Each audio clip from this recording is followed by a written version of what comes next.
saya catatan yang sangat penting. Ketika teman-teman sudah secara fisik atau secara mental tidak kuat, lebih baik, alangkah lebih baiknya bilang ke kelompoknya untuk berhenti sampai pos 2.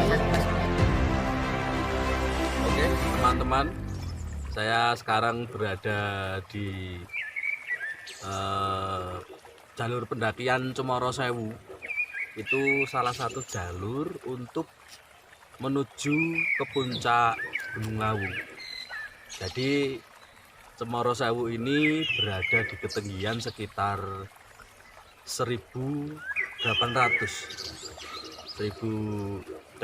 mdpl. Bisa teman-teman lihat di belakang saya itu sudah ada Mongkrang, Bukit Mongkrang yang cukup menjadi favorit teman-teman pendaki. Nah, kali ini saya akan berbagi mengenai bagaimana untuk pendaki pemula untuk menuju ke pendakian Gunung Lawu ini. Jadi ke pendakian Gunung Lawu itu bisa diakses dari melewati beberapa jalur teman-teman. Misalkan jalur yang paling populer adalah jalur melewati Cemoro Sewu. Nah, ini termasuk jalur favorit untuk sebagian pendaki karena memang dari treknya bisa cepat dan kontur treknya itu bebatuan. Jadi banyak pendaki juga banyak yang memilih karena faktor cuaca juga ya, karena faktor cuaca itu maksudnya akan licin apa tidak. Nah, ini termasuk jalur favorit pendaki, teman-teman pendaki ketika musim hujan datang, jalur Cemoro Sewu.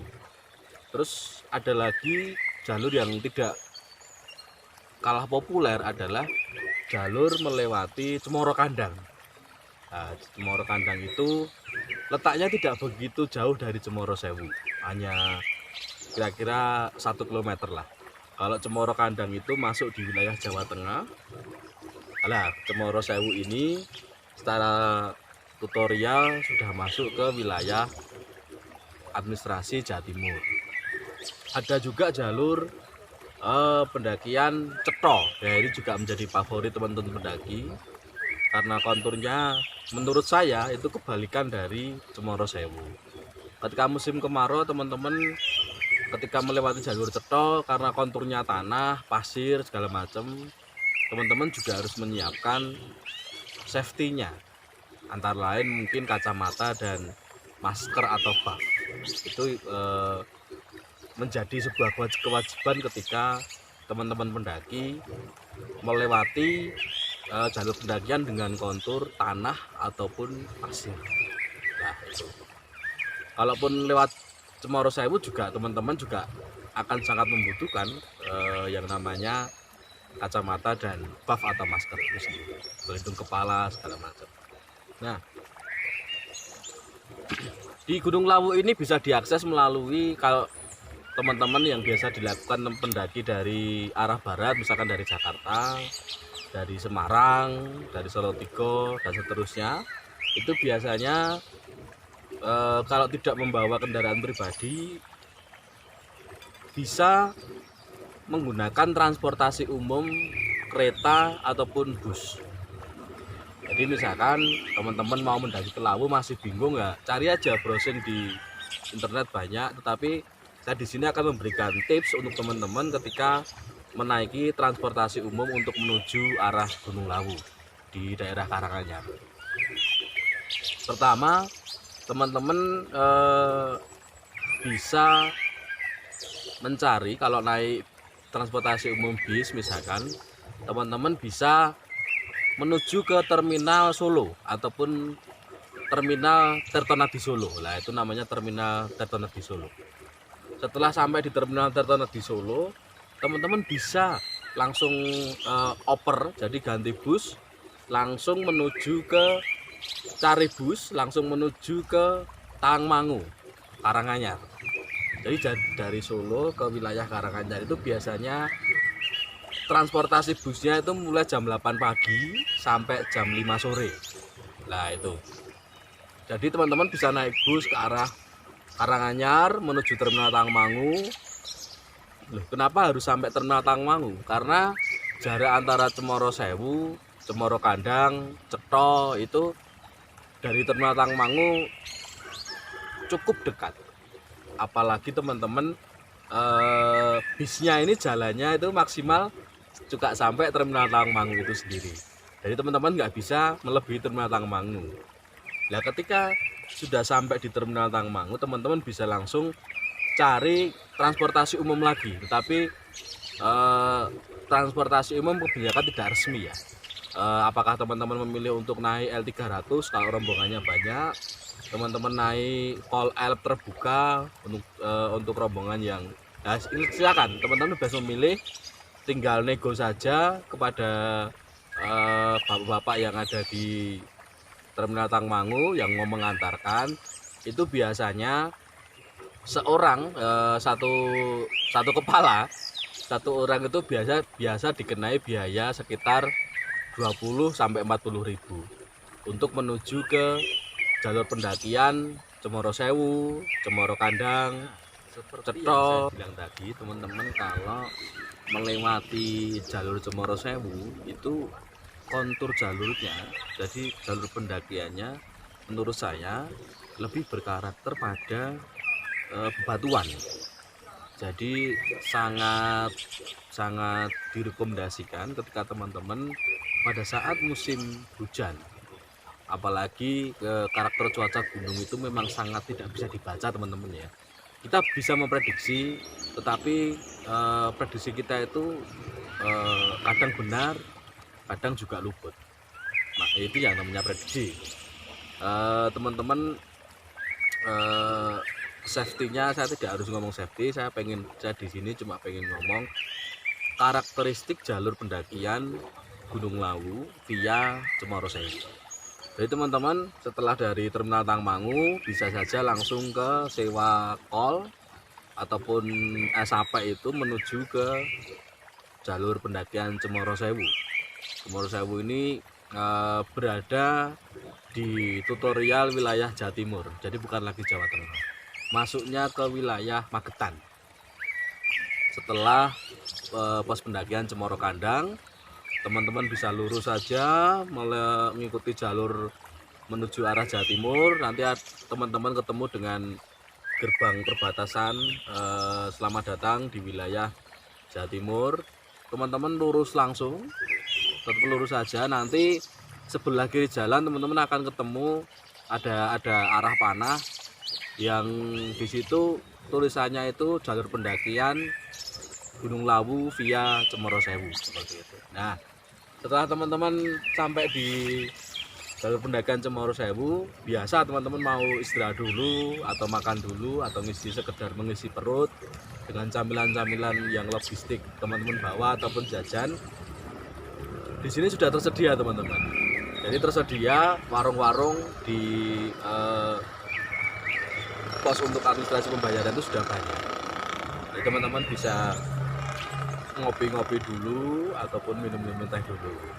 Nah setelah teman-teman memasuki pos administrasi pembayaran, distribusinya ya itu karcisnya itu teman-teman akan dikenai biaya sekitar 20.000 untuk satu orang untuk melakukan pendakian ke puncak Gunung Lawu. Kalau teman-teman hanya sekedar untuk camping ceria, kalau kita biasanya menyebutnya camping cerem, itu teman-teman hanya dikenai biaya 10.000 per orang. Tapi kalau teman-teman ketika melakukan pendakian biasa mengumpulkan KTP segala macam, ketua kelompoknya harus ke administrasi dulu, teman-teman dikenai biaya 20.000. Nah setelah perjalanan dari pos perizinan, teman-teman akan ketemu kontur jalur dengan batu tata. Jadi tatanan batu itu kita terus saja melewati, ada gerbang 1, kemudian teman-teman akan ketemu dengan gerbang 2. Gerbang 2 ini Jadi wilayah antara gerbang 1 dengan gerbang 2 ini masih kontur batu tapi agak landai gitu. Itu biasanya dipakai untuk ya untuk camping keluarga, acara-acara gathering, acara segala macam. Biasanya kalau hari weekend, Sabtu atau Minggu, antara gerbang 1 ke gerbang 2 ini akan cukup penuh orang berkunjung di wilayah Cemoro Sewu. Kemudian setelah gerbang kedua, teman-teman akan sudah memasuki wilayah untuk pendakian. Jalurnya masih batu tata, tetapi agak menanjak teman-teman, agak sedikit menanjak, mulai menanjak ya. Di sini biasanya para pendaki yang melewati via Cemoro Sewu ini akan melakukan pemanasan, diuji kesiapan fisiknya. Ketika teman-teman tidak mempersiapkan fisik dengan baik pada saat mau melakukan pendakian, biasanya di situ sudah ngos-ngosan lah, katakanlah seperti itu. Karena setelah gerbang kedua ini menuju pos 1, jalurnya cukup rata, tatanan batunya cukup rata dan agak sedikit menanjak.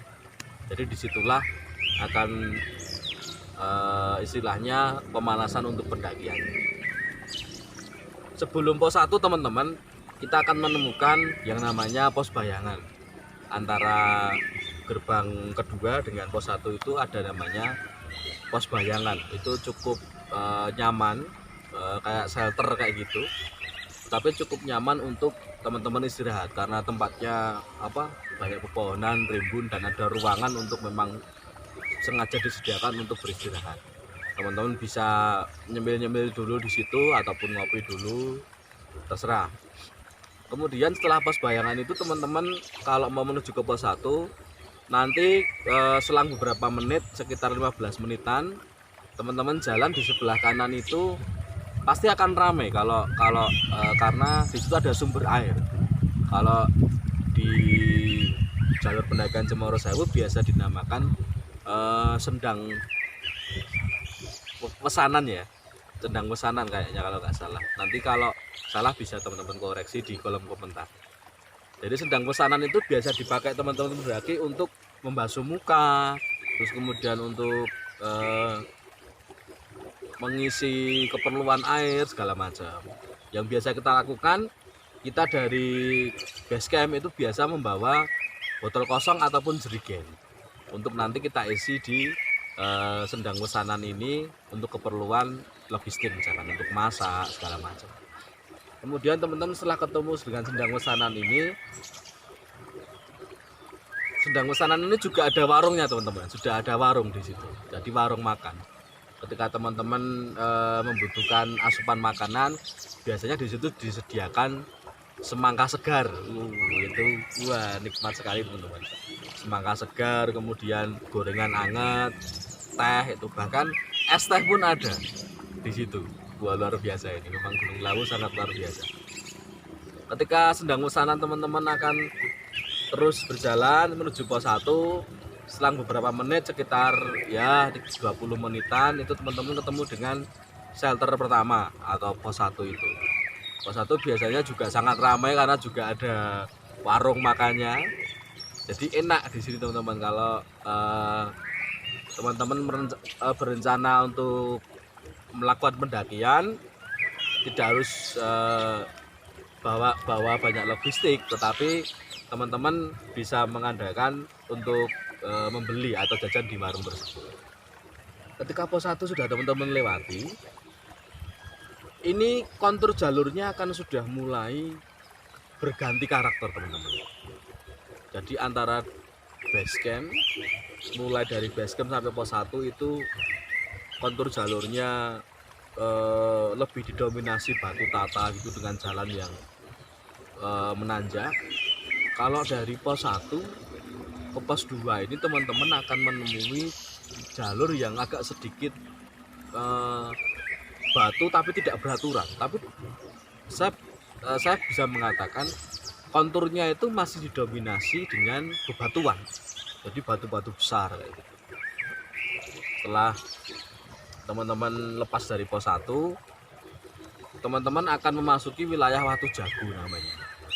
Watu Jago ini eh, sekitar perjalanan 15 menit sampai 20 menit teman-teman akan menemui batu-batu besar, batu-batu yang mungkin ini bekas batu purba ya, atau erupsi Gunung Lawu pada zaman dulu. Mungkin saya juga kurang tahu sejarahnya kenapa bisa ada batu-batu besar di situ. Lalu kemudian di situ ada sedikit, ketika teman-teman melewati Watu Jago ini, banyak di tikungan-tikungan ataupun di jalur-jalur yang berbelok itu teman-teman banyak menemui area untuk camp. Jadi ada sedikit tanah yang lapang kayak gitu. Itu memang untuk bisa teman-teman gunakan untuk camp, karena tempatnya juga sangat safety ya, karena angin yang menerpa itu bisa kehalangan batu itu. Kalau asumsi saya seperti itu. Bisa juga teman-teman gunakan untuk istirahat sejenak, mau mengisi kalori kah atau apa, pakai madu atau gula jawa segala macam, itu sangat direkomendasikan teman-teman berhenti di situ. Tergantung juga cuaca di sini. Kalau teman-teman bisa meneruskan perjalanan, itu teman-teman akan menuju, setelah Watu Jago ini teman-teman akan menuju ke pos 2. Jadi di pos 2 itu lagi-lagi teman-teman, di pos 2 itu juga ada warung ya. Jadi teman-teman, ini jalur pendakian via Cemoro Sewu ini memang benar-benar sangat didominasi banyaknya warung. Kalau saya pribadi senang ketika banyak warung, ketika tidak harus membawa banyak logistik untuk naik ya. Logistik tetap bawa secukupnya, tetapi lebih enaknya kita bisa juga berbagi sama teman-teman, jajan kayak gitu kan.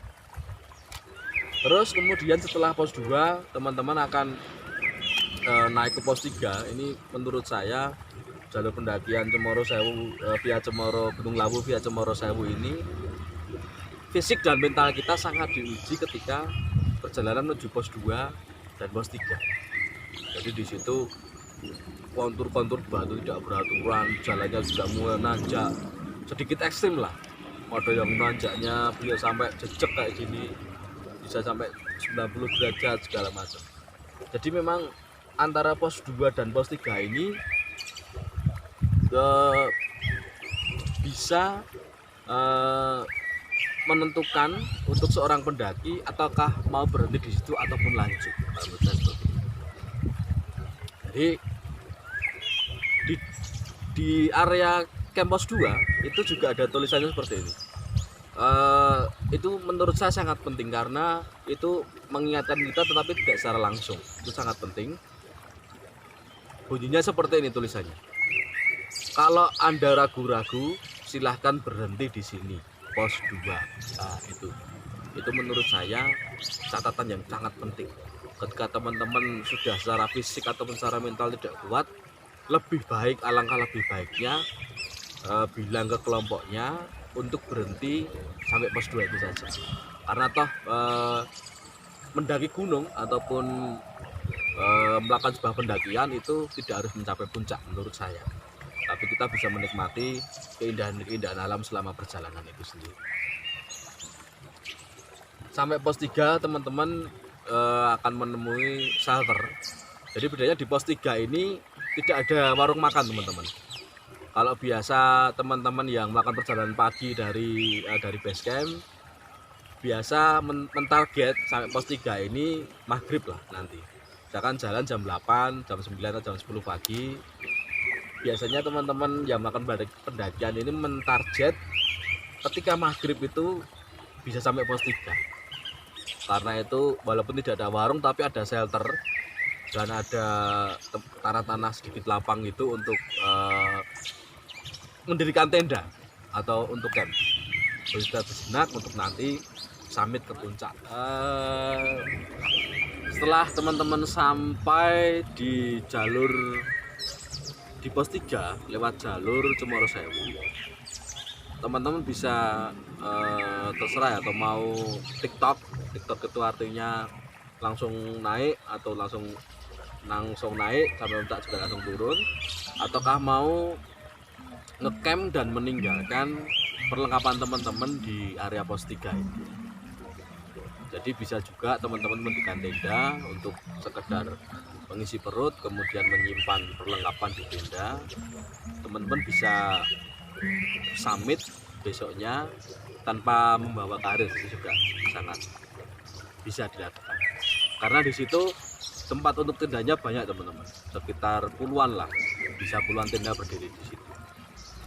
Setelah teman-teman melewati pos 3, teman-teman akan kembali lagi menemukan jalur pendakian antara pos 3 ke pos 4 itu dengan kontur batu tata, tetapi lebih kepada membentuk seperti tangga teman-teman. Jadi perjalanan antara pos 3 sampai ke pos 4 itu didominasi tetap area bebatuan. Di pos 4 sampai pada pos 4 kita tidak menemukan warung untuk mengisi tenaga. Jadi teman-teman dianjurkan untuk membawa camilan atau logistik sendiri-sendiri untuk mengisi tenaga perjalanan antara pos 3 sampai ke puncak. Lalu teman-teman di situ akan ketemu sumber air lagi. Namanya kalau tidak keliru saya menyebut adalah Sumur Jolotundo. Sumur Jolotundo ini akan teman-teman temui di perjalanan pos 4 setelah pos 4 ke pos 5. Jadi jarak antara pos 3 ke pos 4 itu tidak begitu jauh teman-teman. Bisa ditempuh sekitar 30 menit itu sampai ke pos 4. Nanti setelah pos 4 teman-teman akan ketemu dengan Sumur Jolotundo itu. Lalu menuju ke pos 5, teman-teman lagi-lagi akan menemui warung untuk makan atau mengisi perut, mengisi tenaga. Jadi kalau saya ketemu warung itu senang teman-teman. Teman-teman bisa makan dulu, bisa mengisi tenaga untuk persiapan teman-teman mendaki sampai puncak Argo Dumila. Jadi di pos 5 ini teman-teman akan menemui warung yang uniknya teman-teman itu. Di warung pos 5 itu anak pemilik warungnya suka main layangan teman-teman. Jadi di situ teman-teman bisa bermain dengan mereka. Kapan lagi kalau kita bermain layang-layang di atas gunung? Wah, itu sangat menarik sekali. Biasanya hiburan di anaknya warung pos, kalau nggak salah Pak Man namanya, itu biasa main layang-layang di pos 5 itu dengan ketinggian sekitar 3000 sekian lah sampai pos 5 itu. Nah, setelah pos 5 teman-teman akan menemui juga di pos 5 itu sumber mata air. Jadi lebih tepatnya Sendang ya teman-teman ya. Kalau di sini juga Sendang derajat. Sendang derajat itu biasanya juga kalau di sini biasa diberikan sesajen atau sesaji-sesaji untuk menghormati para leluhur yang mungkin menjaga kelestarian alam di Gunung Lawu ini. Kemudian teman-teman setelah pos 5 ini teman-teman akan dihadapkan dengan jalur yang sudah tidak berbatu teman-teman. Di situ didominasi didominasi jalur pasir yang cukup lumayan dalam. Jadi pasir, debu segala macam karena ini kan sudah mau menuju ke puncak Argo Dumila. Nah, teman-teman kalau start dari pendakian via Cemoro Sewu menuju puncak, kalau melewati jalur yang sudah tersedia itu tidak akan menemukan warung fenomenal yang namanya Mbok Yem. Kenapa tidak menemukan? Karena ini berbeda jalur teman-teman. Jadi banyak teman-teman yang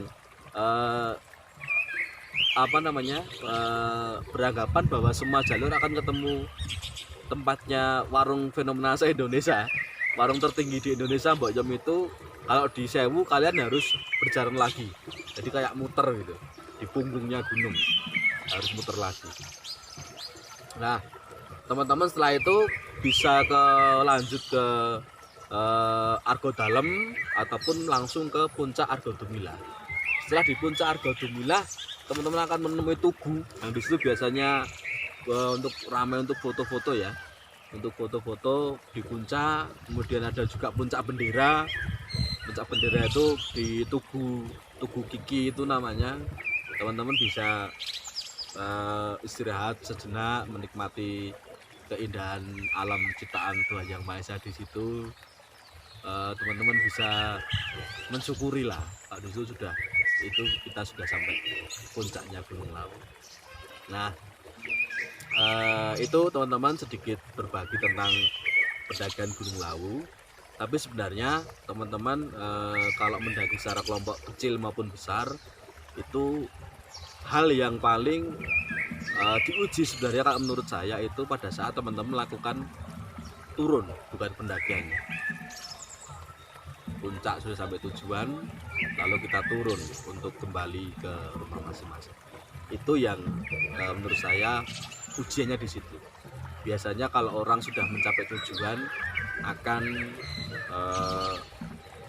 memunculkan ego pribadi. Tapi sebisa mungkin kita tetap menjaga mood kita sendiri dan mood teman di sekitar kita. Keep safety trekking. Terima kasih, salam lestari.